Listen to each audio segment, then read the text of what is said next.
Hello and welcome to Dining with Death, True Crime Tuesday. I don't know much about military life, even though both of my grandfathers served in World War II and in Korea.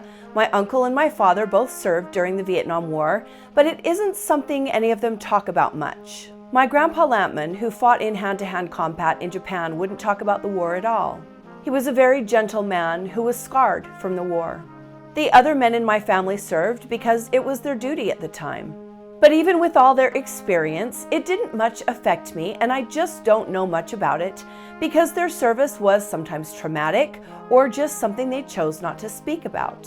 I have a brother-in-law who has done several tours in Afghanistan and more distant uncles and cousins who have served as well, and they all have a different opinion about the military. Some of them are more critical of their experience than others, but no matter what your attitude is, we all agree it's honorable to serve your country.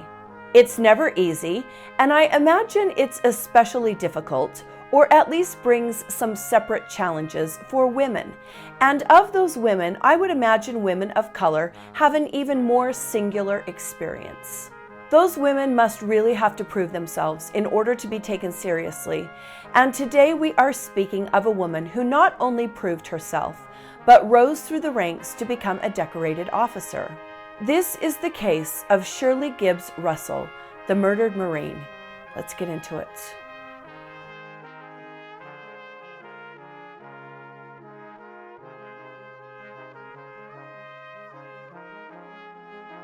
January 1989. Captain Shirley Gibbs Russell is living on the Quantico Marine Base in Quantico, Virginia. This base is home to some of the most select military personnel in the country. Over 3,000 Marines train and work on the base, which is 100 square miles in size. The Marines have their own stores, their own post office, and there is single and married housing. In one of these married housing units lived Captain Shirley Gibbs Russell and her husband Robert. The marriage was not a happy one. Robert had been dishonorably discharged from the Marine Corps in early 1989, and he had become a raging, abusive alcoholic. He cheated on Shirley over and over, and he treated her terribly. He bragged to his friends about his affairs and humiliated Shirley on a regular basis. Even though he was the cheater, he often accused Shirley of cheating and even planted surveillance devices in her car so he could watch her every move. We see this a lot, not only in true crime cases, but in real life, right? A lot of times the person who is unfaithful, the person doing the cheating, is constantly accusing the other person of doing what they are actually doing. It's like a projection type thing, you know? Because this was an interracial marriage, Robert took every chance he got to hurl racial slurs at his own wife and made Shirley feel terrible about herself whenever he could. Robert and Shirley met in 1986 when they were stationed in South Carolina. At the time, Robert had 400 men under his command, and even though he was married, he and Shirley began seeing each other. Robert got divorced and he married Shirley. Very early on, the marriage turned violent. Shirley began seeing a psychologist named Robert Brooks, who advised Shirley to make her safety a priority and to establish a safe haven, a place to go when things got really bad. But Shirley did not take his advice. Shirley's younger sister, Dorothea Sogren, repeatedly begged Shirley to get away from Robert, telling her that she was afraid for her life. She was concerned that Robert was going to very seriously injure Shirley or, worst case scenario, kill her. People tried to help Shirley, but we all know these types of relationships. The people in them think they have it under control and don't seem to be as concerned for themselves as those around them are. And sometimes that has disastrous consequences. But Shirley did finally reach her limit. And in February of 1989, she packed up and moved out of the married housing she shared with Robert. She was leaving him, and there was nothing he could do to stop her. She went to stay with a friend off base for about a month while she waited for single housing to open up for her. Now, this separation meant that Robert, too, would have to move off base. He wouldn't be allowed to stay in the married housing unit without Shirley. Because he had been dishonorably discharged, he wouldn't be able to stay in any of the military housing. This house was Robert's last tie to the Marines because of that discharge, and it seemed to be the final straw for Robert. Captain Russell continued her daily duties as an administrator. She was very well respected, even by the toughest of Marines. They openly speak about how unusual it was to see a female captain, a black female captain, in their midst, and they had a lot of respect for how hard Shirley had worked to get where she was at. She had endured racism and sexism, and she had succeeded in spite of it.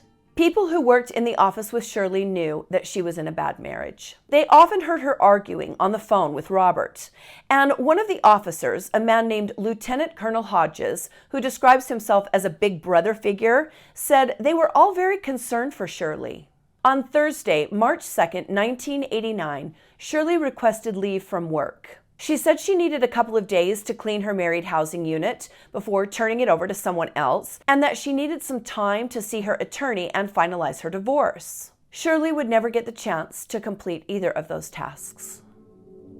March 4th, 1989. Over the weekend in which Shirley was supposed to be taking care of her personal issues, she stopped answering phone calls. People remember seeing her on Friday the 3rd, and then Captain Shirley Russell disappeared. On Monday, March 6th, her supervisor at work expected her to be in the office, just as she always was, and was surprised to find her office empty. Shirley never missed work. She actually had a perfect attendance record at work. She was never even late. The officers who worked with Shirley immediately knew something was wrong. Colonel Hodges, Shirley's supervisor, went to her home hoping to find her there. He took a couple of officers with him and they knocked on Shirley's door. There was no answer. Because Hodges was Shirley's commanding officer, he had authorization to enter her home at any time. He and the other officers made entry to look for Shirley, but she was not in the home. Now, just as strange, there was no indication that she had moved out. Her furniture was still there, her clothing, her personal belongings, and this made no sense because Shirley had taken not only the weekend, but had used a personal day up in order to get moved out. The Marines went back to their office and contacted Robert Russell immediately. Robert was now living off base, and Hodges told Russell to meet him at the married housing unit so they could talk about what was going on. Together, they walked through the apartment, and Robert told Hodges that he and Shirley had been inside the unit on Saturday around noon doing some touch-up painting. He said Shirley left to go to the hardware store on base and buy some more paint. He said that she didn't drive her car, that she had walked to the store. Well, the store was 5 miles away. Why in the world would Shirley walk that far when her car was sitting outside? But Robert said Shirley left to walk to the store, and he never saw her again. It's the old went to the store and never came back routine. Why do these guys always think they can try that? Why do they think that's ever going to work? Lieutenant Colonel Hodges didn't believe a word of what Russell was saying. He was instantly suspicious, and he wasn't the only one. The officers then went to the outside storage unit attached to the apartment. There was a rust-colored stain outside the storage closet on the ground, which Robert told Hodges was paint. Again, Hodges didn't believe him. Lieutenant Colonel Hodges then went to NIS and informed them they had a missing officer. The NIS informed the FBI, and those agents got involved as well. Alan Melichek was the agent in charge, and he immediately brought in Robert Russell to interview him. Robert told Agent Melichek that as he and Shirley were painting that Saturday, a friend of Shirley's named Patrice Gale came by and they left to go to lunch. A few hours later, after Robert had left the apartment, he called to check on Shirley and got no answer. He claims he then borrowed a friend's car and drove to Pennsylvania to spend the rest of the weekend with his parents. This was his story, the story he told to the FBI agent. Agent Melichek said Robert Russell was calm and businesslike and seemed willing to help out any way he could. Robert even offered scenarios as to what he believed could have happened to Shirley. Robert told the agents that he and Shirley were often the target of harassment and hate because they were an interracial couple. Robert told the investigators that a few weeks earlier, Shirley started getting phone calls at their house. On the line was an angry man yelling racial slurs at both Shirley and Russell and threatening them both with physical violence. Robert said that because of these threats, he had gone to a nearby pawn shop and bought a gun to keep in the house in the event that this caller showed up at their home. Robert said on the last day he saw Shirley, he gave her the gun. It was a pearl-handled gun from the pawn shop, and that Shirley was appreciative of the gift. Right off the bat, this makes no sense, right? Shirley didn't need a little pearl-handled gun from the pawn shop. She was a military officer. She had a military-issue sidearm, a gun that she was very familiar with, that she shot regularly, and that she relied on. What would she need with a little gun from a pawn shop? So this story made no sense to the investigators. All it did was make them more suspicious of Robert. But one other thing, it sure did provide a convenient reason as to why authorities might see or find out that Robert had recently purchased a gun, and now that gun was missing.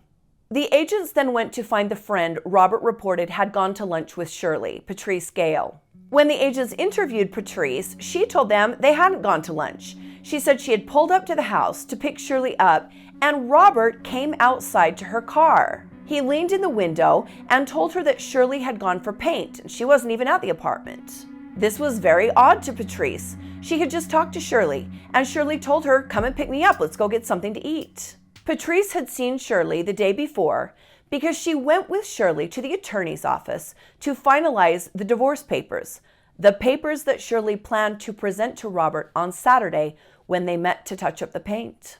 She said Shirley was worried about Robert's reaction, and that is why she wanted Patrice to come and pick her up at lunch, to check on her and kind of act as a buffer between them, give her an excuse to get out of the apartment.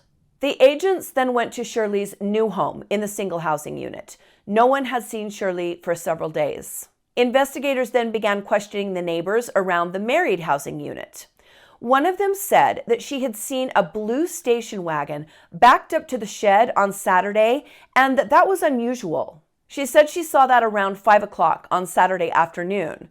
Well, according to Robert, he was halfway to Pennsylvania by then. The neighbor said no, it was Robert in the car. She was sure of it. And now investigators knew Robert was lying to them.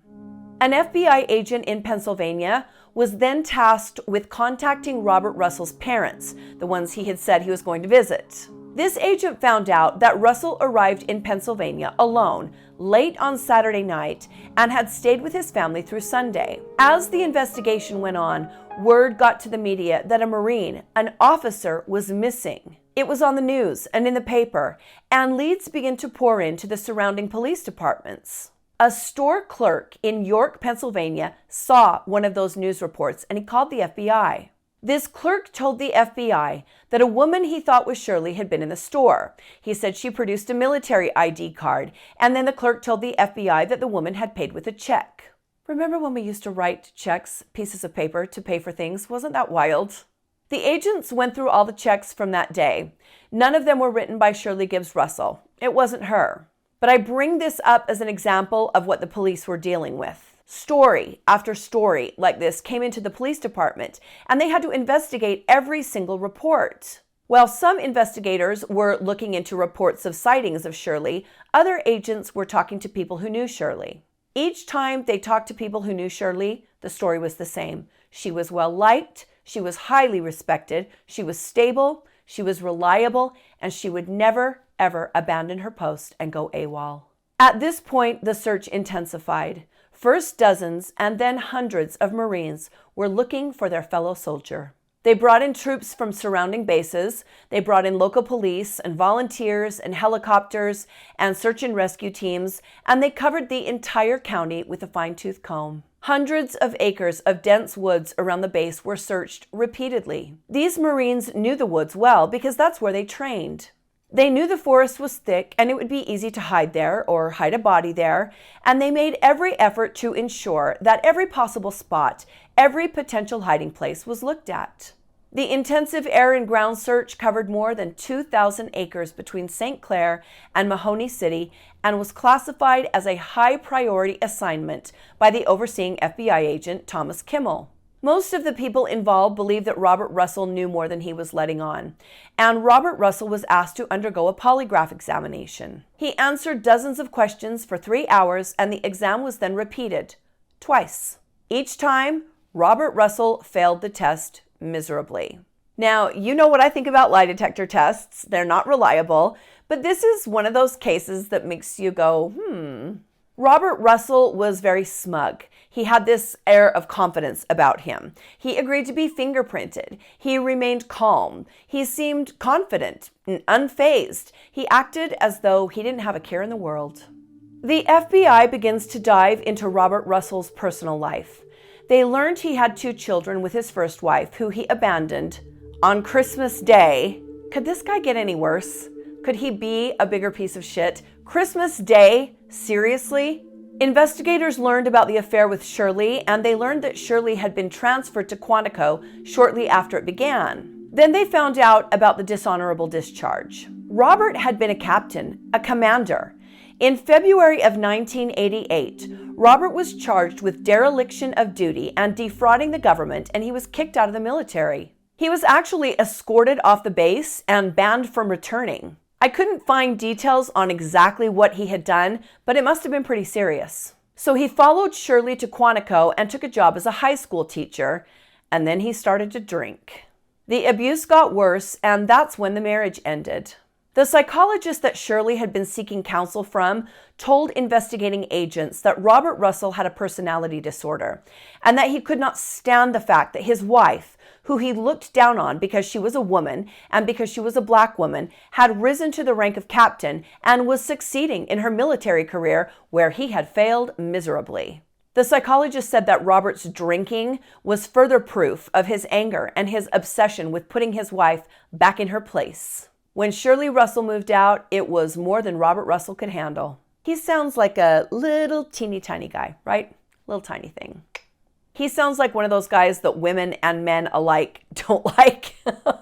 The friend that Shirley moved in with off base, as she was waiting for the single housing to become available, she told investigators that even though she had very clearly told Shirley that Robert was not welcome at her house, Robert would still come over and sit in the driveway in the mornings and wait for Shirley to leave the house to go to work so he could force her to talk to him. Guys, friends, we are going to be talking about this behavior more in my series Dining with Defense, but we have got to come to an understanding. This is like level 10 red flag behavior. When you tell someone you don't want to talk to them and they continue talking to you, that is red flag behavior. When you tell someone over and over to leave you alone and they continue to try and talk to you to seek you out, you're in danger. You're in actual danger because this person is ignoring your boundaries, your rules, and cares nothing for your wishes. This person does not respect you, and that's dangerous. Anyway, yes, we are going to talk more about this, but please, please, if you see this happen to someone you know, if it happens to you, someone who refuses to respect your boundaries, refuses to honor requests to stop communication, that is red flag behavior and it is dangerous behavior. Take steps, take action. Even after all the searching, the failed polygraphs, the interviews, they knew nothing of where Captain Shirley Russell was. They could not find her. They could not find any evidence of foul play, and the investigation stalled. But then they came across a painter who had worked on the Quantico base for 10 years. He told them that he had seen Robert Russell on the day Shirley went missing, and that Robert had asked him how to clean up stains from a concrete floor. The painter said he told Robert to use chlorine and a wire brush, and he said then Robert asked him, "Does that work even on blood?" The painter replied, "For blood, I would use muriatic acid." Then the painter dropped a bombshell. His daughter, the painter's daughter, Sandy, had recently separated from her husband, and he thought she was having an affair with Robert Russell. This guy must have been some kind of a smooth talker or had some kind of magic appendage or something, because I'm not seeing the appeal here. Robert Russell had told investigators he wasn't seeing anyone, so they had caught him in another lie. Agents went to talk to this painter's daughter, Sandy. She said yes, she was having an affair with Robert Russell, and had been even when he was married to Shirley. She said that during their affair, Robert had asked her to stalk Shirley and report her movement to him. Who are these people? I mean, you're asking your mistress to spy on your wife. What is wrong with people, you guys? Seriously, what is wrong with people sometimes? Sandy said she followed Shirley for days because Robert was convinced she was having an affair. She never saw even a hint that that was true. Sandy then goes on to tell the police about the lengths Robert went to spy on his wife.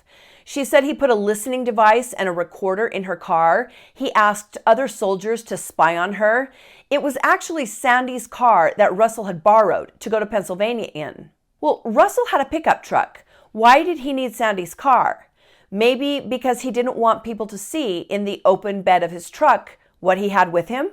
Sandy continued and told investigators that one night, Robert called Sandy from Shirley's home. Robert had broken into Shirley's house after they separated, and he told Sandy that he was laying on her bed while she was in the bathroom and he was drinking her wine. He told Sandy that night on the phone, "If anything ever happens to Shirley, it'll be me that did it. It will be me that took care of it." He then told Sandy, "If anybody ever questions you about anything like this, deny everything." Again, we see this all the time. Sandy, it would have been nice if you called the authorities. It would have been nice if you did something to try to save Shirley's life. When the agents heard this, they wondered, could Robert Russell's fingerprints still be on a wine glass in Shirley's house? The house that Robert says he had never been in, where Shirley was staying with a friend? They went to Captain Ann Mack's home, where Shirley had been staying, and retrieved the bedroom telephone and some wine glasses. Robert Russell's fingerprints were on all the items. Now, it wasn't proof that he had killed Shirley, but it was proof of his obsession and his stalking behavior. Unfortunately, without a body, it was still not enough to charge him with kidnapping or murder. Investigators then returned to the married couple's unit where Russell and Shirley had lived, and they went back to that storage shed that was attached to the house. They had a warrant, and they were going to chip up the concrete where Lieutenant Colonel Hodges had seen that stain that looked like blood. Suddenly, Robert Russell appeared at the scene while they were doing this. He didn't even live there anymore, and he asked the police what they were doing. They told him they were taking a chunk of concrete with them, and Robert said, "Well, I cleaned that up with muriatic acid." When forensic testing was done on the concrete, it did in fact reveal muriatic acid, but no blood. They then took Sandy, Robert's girlfriend's, car apart looking for evidence. They searched it inside and out with all the forensic tools they had at the time, and immediately as they started to do that, they noticed it was very, very clean, especially for an older car. They found nothing that was helpful for their investigation. While all this was taking place, Robert Russell packed up and moved to Pennsylvania to start a new life. But the investigation followed him. They talked to his brothers, with whom Robert was very close. One of them told the cops that they had seen Robert, even helped him, thoroughly clean Sandy's car the weekend Shirley disappeared. Even Robert's own brothers were suspicious of him. Then investigators approached Robert's first wife, who was still living in Pennsylvania. She told them that Robert had spent his childhood out in the Pennsylvania hills, where there are hundreds of abandoned mines. She said, "Robert knows that area like the back of his hand." So again, an intensive search of that area was undertaken. Hundreds of volunteers converged on the area, looking in every old mine shaft, cave, wooded area, anywhere Shirley's body might be. For 3 days, they searched on land and from the air, and they found nothing. One of the agents in charge was then quietly contacted by one of Robert's brothers, who told him something very shocking. Around the time of Shirley's disappearance, Robert had asked this brother to help him get his hands on some dynamite. Robert's brother asked him, "Why do you want dynamite?" And Robert told him to blow up Shirley. Now agents thought they knew. Robert had killed Shirley, thrown her in a mine shaft, and then blown that mine shaft up, burying her body under thousands of pounds of rocks. Almost all hope of ever finding her slipped away. At one point during the investigation, they did find the grip of a gun handle, and when it was examined, it was found that it was the same type of gun Robert Russell had purchased from that pawn shop, the one he told them he had given to Shirley, but they could never confirm it was the same exact gun. They had quite a bit of circumstantial evidence at this point, but nothing conclusive, and nothing that would give them evidence that was strong enough to arrest Robert Russell. It began to look like our buddy Russell was going to get away with murder. July 1989. A naval officer in Gulfport, Mississippi, contacts the investigators working on Shirley's disappearance. He tells them that he has some items that belonged to Robert Russell, items that he was not allowed to retrieve after he was kicked out of the military and escorted off the property. Among those items was a floppy disk, and of course, investigators were very curious to see what was on that disk. The items were sent to Quantico, and the agents quickly put the disk in a computer and began to examine the data that was on it. As soon as they opened the disk, they saw a menu, a list, and one of those headings on one of those lists simply read, "Murder." The investigators clicked on that heading, on the word murder, and could not believe what they saw. A document opened up listing a very detailed plan with 26 individual steps on how Robert Russell was planning to murder his wife. The first step was to write a nice letter and send it to Paris Island. Farther down the list was written, "Make it look as if she left." And then the last step, step 26, was, "Where do I park the car? Blame it on her own kind." Ugh. That's obviously referring to Shirley's race. It's just chilling and disgusting to kill someone at all, but to plan it, to sit and fantasize about it like this, to think through it like this, pure evil. February 8th, 1991. Finally, after years of investigation, they felt they had enough to arrest Robert Russell. Ironically, when he was arrested, he was working in a prison at the time. The prosecutors knew they had a really tough case on their hands. Murder cases are just not prosecuted when there is no body, but they were going to try. This case is important because this would be the very first time the federal government attempted to procure a murder conviction without a body, based solely on circumstantial evidence. As the trial began, they told the jury about the abusive relationship. They told them how Robert had purchased that gun at the pawn shop and then blamed away the fact that the gun was missing, saying he had given it to Shirley, even though she didn't need a gun.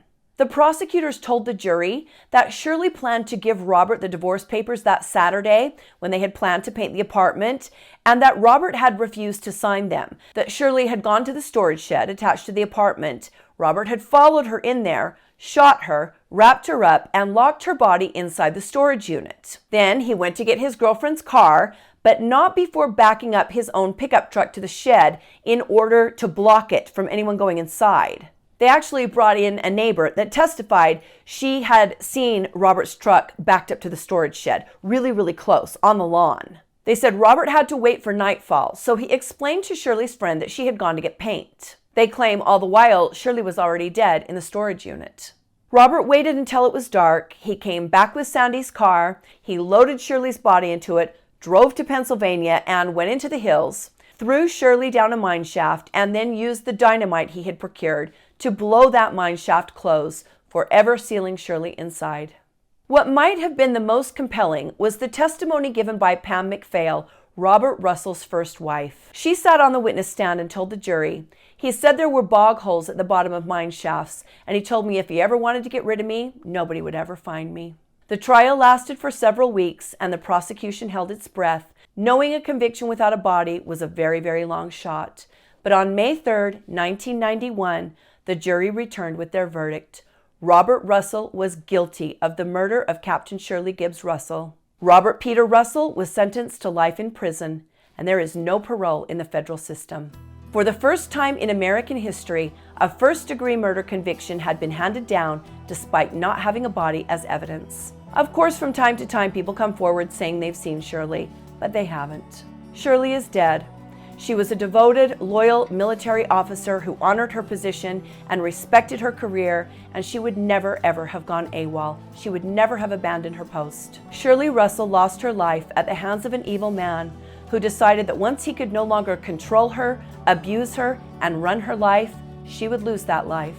Thankfully, that evil man is locked away, sitting in a cell in federal prison, right where he belongs.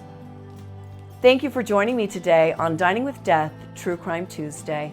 Like the video if you liked the video, and subscribe to my channel, please. It helps a lot. You can also join my Patreon and support me there. Stay safe and be kind to each other, and I'll see you next time on Dining with Death. Bye.